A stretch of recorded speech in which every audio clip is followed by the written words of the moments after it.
So I got inspired to get into circus because I started off as a dancer. And originally I did dance. I came from a theatre background. It was probably a lack of direction. I didn't know what I wanted to do. I had never done theatre, I'd never done gymnastics, I'd never done dance. I left school and then I was gardening and I kind of got bored. So what got you into circus? I got into circus through youth circus. So I started when I was about 12. There was a social circus outreach that my mum took me to, and technically I was too young to be involved, but the woman that ran it let me join in anyway. I grew up travelling originally and we used to park up next to Moscow State Circus. Watched a lot of their shows and it was my original ambition was to run away and join the circus. I didn't do youth circus, I didn't do any gymnastics or theatre really. I was working as an abseiling window cleaner. When I was really little, I think it was the glitz and glam of a big top circus that I got really excited about. I was having problems with my back and I needed help with flexibility, and I went to a flexibility class, and then that was a circus school. I was in a band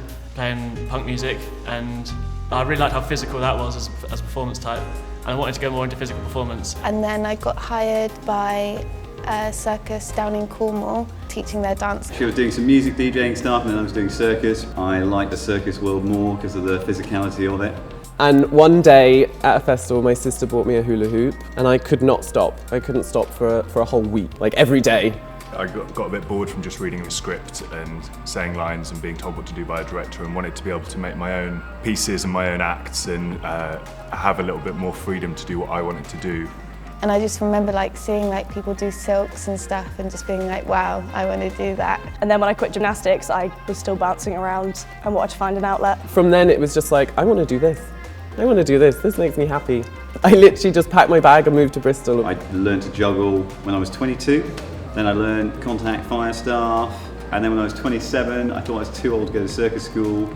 But it turns out I wasn't. And then there was a good 20-year gap where I thought, can't be done, it's impossible. Went for a load of other things and I sort of realised a few years ago that it can be done. Yeah, somebody suggested Circomedia to me. So I went to Circomedia. I didn't even know circus schools existed. I was like, yeah, student loan for doing a degree in circus. And then I moved to Bristol and started doing a bit more training. We do similar style of acro involving counterweight and different balances and twisting around each other. I think I really enjoyed clowning and mime and comedy in particular. It just kept on growing, and I followed it.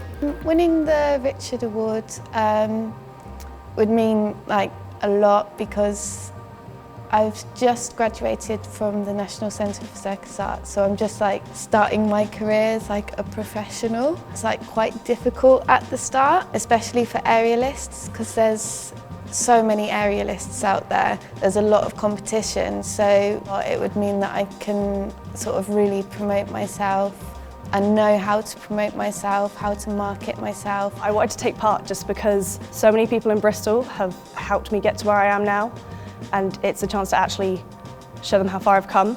It would be nice to sort of be at the start of a new tradition.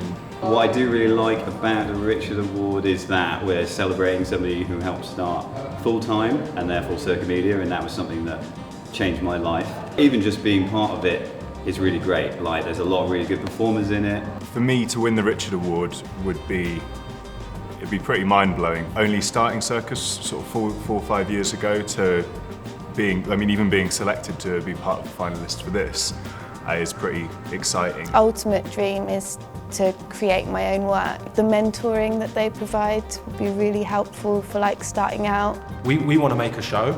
We want to make an hour-long show that we want to tour around small theatres next year.